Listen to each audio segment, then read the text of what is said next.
Got a little wainscot of yellow acacia and red gum eucalyptus with a lime plaster with marble dust in it.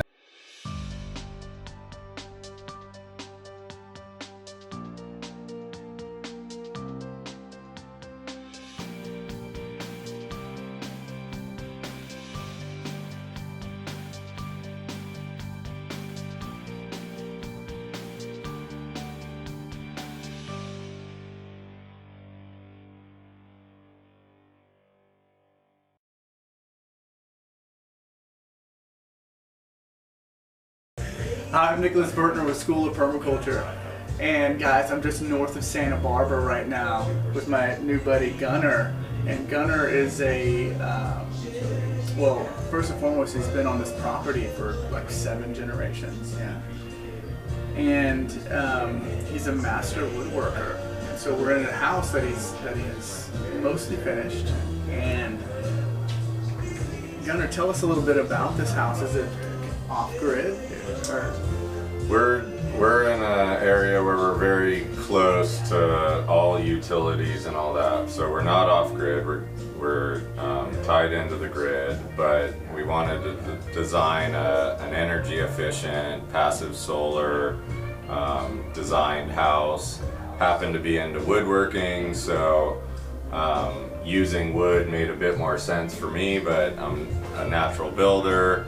So we wanted to introduce good thermal mass through cob and earthen plasters and woods. But what I really wanted to do is highlight a lot of the amazing urban timber that we have here in our area. Santa Barbara is incredibly forested with amazing species from all over the world. So when I have clients looking for wood, it's just fun to be able to show them this is what this can look like, you know. Yeah. So I'd like to show you some of our local species. Very few of them are native, granted, but they've been brought here, you know, over generations, and a lot of them are now reaching that time where they're being cut down every day and they're being put through chippers.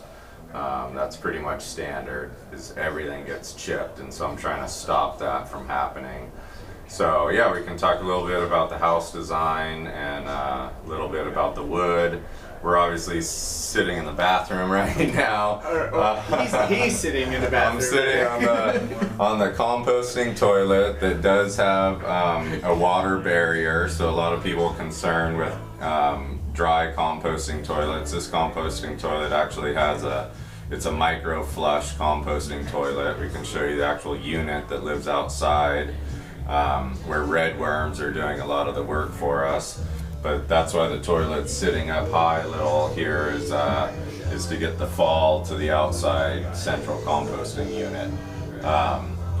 The wood in here in the bathroom I'm pretty excited about it because Eucalyptus globulus is blue gum eucalyptus, and it's the most common euc in California, and it's the one that everyone says, oh, blue gum, that's worthless, can't work with that. And I just like to say, hey, you can work with it. And look how figured it is, super figured. And so this is blue gum, Eucalyptus globulus with black wood, otherwise known as acacia melanoxylon, which is we call it black acacia, the Aussies call it black wood. And then did some fun handles here with the black wood. The countertop is Eucalyptus robusta. A couple different common names. It's not real common around here. I hadn't really used it before, but it turned out to be a really amazing, stable, gorgeous wood. So that's Eucalyptus robusta. If we come into the hallway here, got a little wainscot of yellow acacia and red gum eucalyptus with a lime plaster with marble dust in it. So it's otherwise known as like a Venetian plaster. But This wall here is one of my favorites, which is about as old school as you can get. It's lath and plaster that I use cob. So it's lath and plaster with our native earth shoved into it, cob, and then over that a subplaster, and then lime plaster, and then over the top of the lime plaster a tinted lime plaster with the marble dust, and you get that really nice ability to burnish the heck out of it when it's about 80% dry and get that almost stone-like feel. And then the wainscot kind of wraps around into the kitchen. We're in the kitchen now, which isn't done, so we're still working on the kitchen. It's a small house. It's about 1,100 square feet, so Perfect size house. Space is huge. Utilization of space is huge. So wanted a little pantry, and pantries that are going to be stacked with food, super heavy.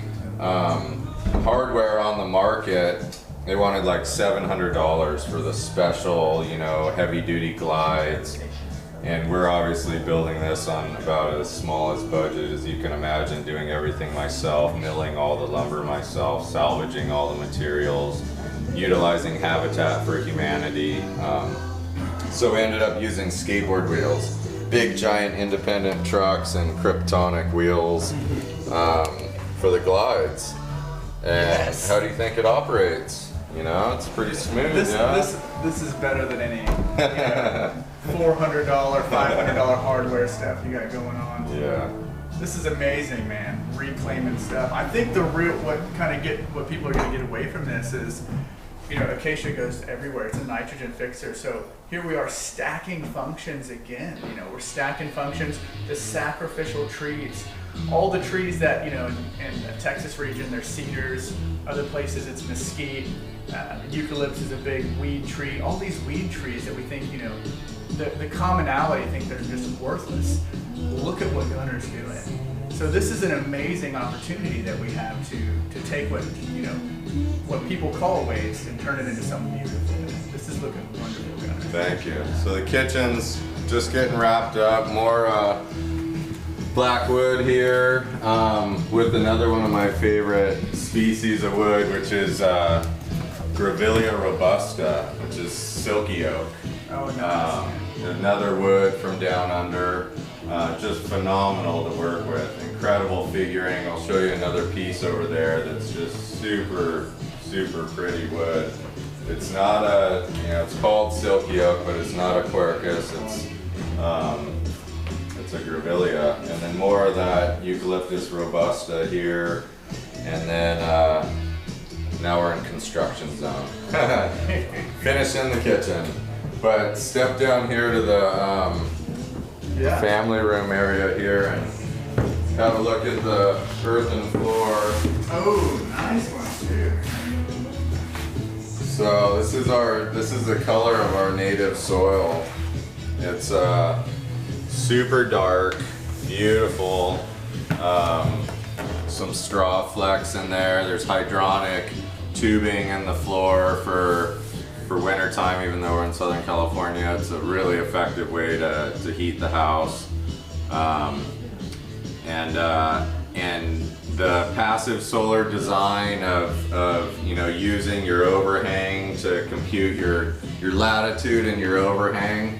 And so December 21st, when our sun's at the lowest, the sun reaches all the way back there. So this whole thermal mass floor gets heated up. The whole cob wall behind you here, this is all cob with a lime plaster on it.